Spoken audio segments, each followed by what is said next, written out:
왜 인간은 공간을 만들고 그 안에 자신을 담아왔을까요? 수천 년 전 끝도 없이 흐르는 나일강 물길을 따라 사람들은 돌을 나르고 쌓고 맞췄습니다. 그렇게 피라미드는 하늘을 향해 세워졌는데요. 하지만 무덤이라고 알려져 있는 거대한 구조물은 단순한 무덤이 아닙니다. 이집트라는 제국이 작동하고 있었다는 증거, 나일강이 통합된 물류망이자 사회 시스템으로 기능하고 있었음을 보여주는 거대한 선언이었는데요. 공간인간은 그런 공간의 언어를 읽는 책입니다.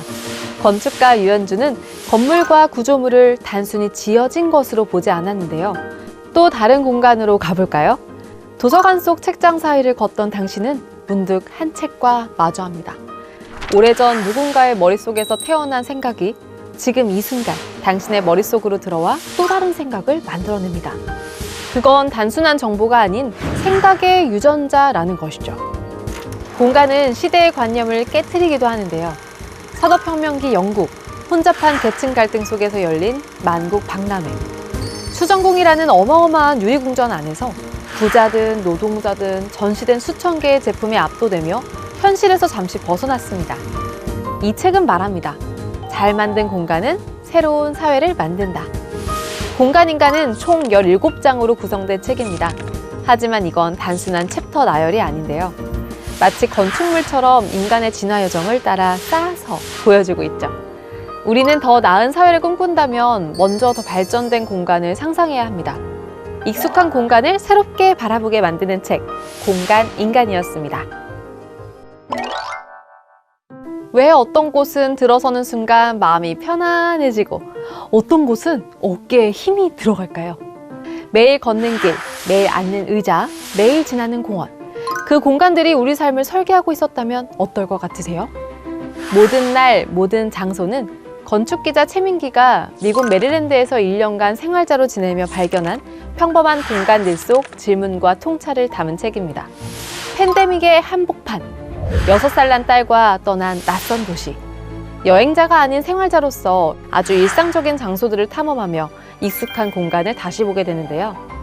한국의 학교와 달리 울타리가 없는 교정, 지역 주민들이 오가는 장터가 열리는 운동장, 장애 아동도 함께 어울릴 수 있도록 설계된 놀이터, 통학권 이탈을 당연하게 받아들이는 자연보호 중심의 공원까지. 그가 마주한 공간들은 하나같이 다정하고 조용하게 말을 걸어옵니다. 우리는 이렇게 살아가고 있어요. 당신은 어떤가요?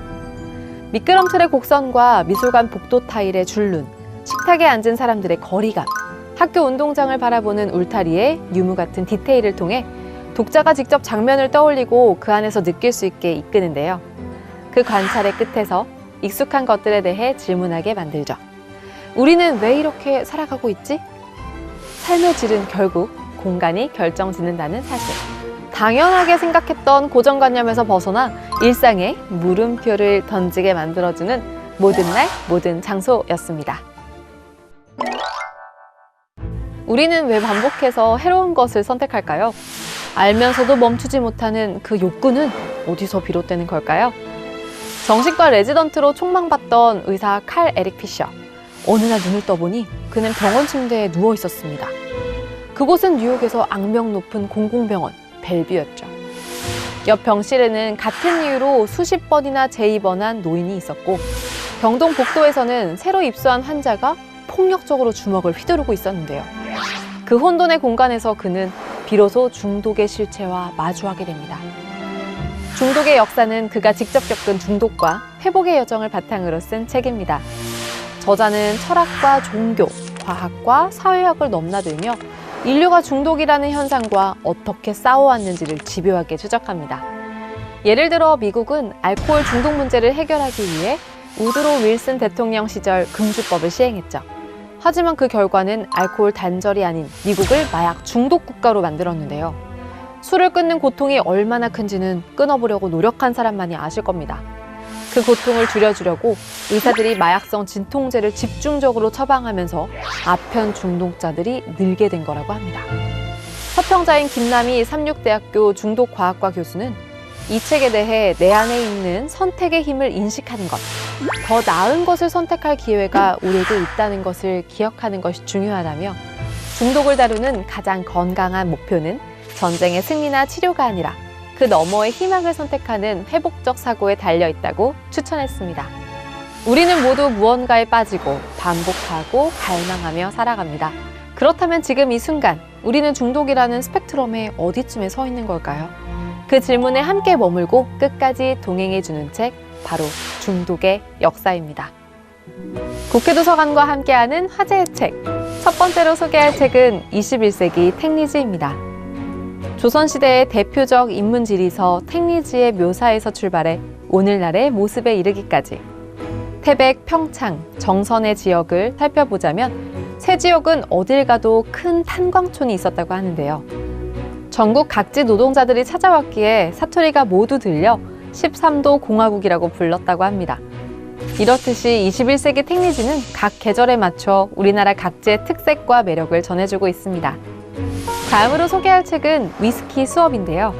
세계 5대 위스키 생산지에서 새롭게 떠오르는 신규 생산지까지 10가지 키워드로 위스키를 다뤘습니다. 일본 위스키 파트에서는 니카 프롬 더 배럴 블렌디드 위스키를 소개하는데요. 사각형의 납작한 병 모양은 작은 위스키 한 조각처럼 보이며 맛 또한 작지만 강한 풍미가 느껴진다고 합니다. 우리가 몰랐던 위스키의 이야기가 담겨져 있는 책, 위스키 수업입니다. 마지막으로 소개할 책은 뇌가 힘들 땐 미술관에 가는 게 좋다입니다. 익숙한 음악 플레이리스트로 알츠하이머 환자의 기억 회복을 돕고 가상현실 프로그램이 마약성 진통제를 대신해 화상 환자의 통증 정도를 낮추는 등 예술 속에는 우리 삶을 변화시키는 힘이 존재하고 있다고 설명하고 있는데요. 과학적인 근거를 통해 지친 삶을 환기하는 예술 활동의 의미를 생각해 볼 수 있게 도와주고 있습니다.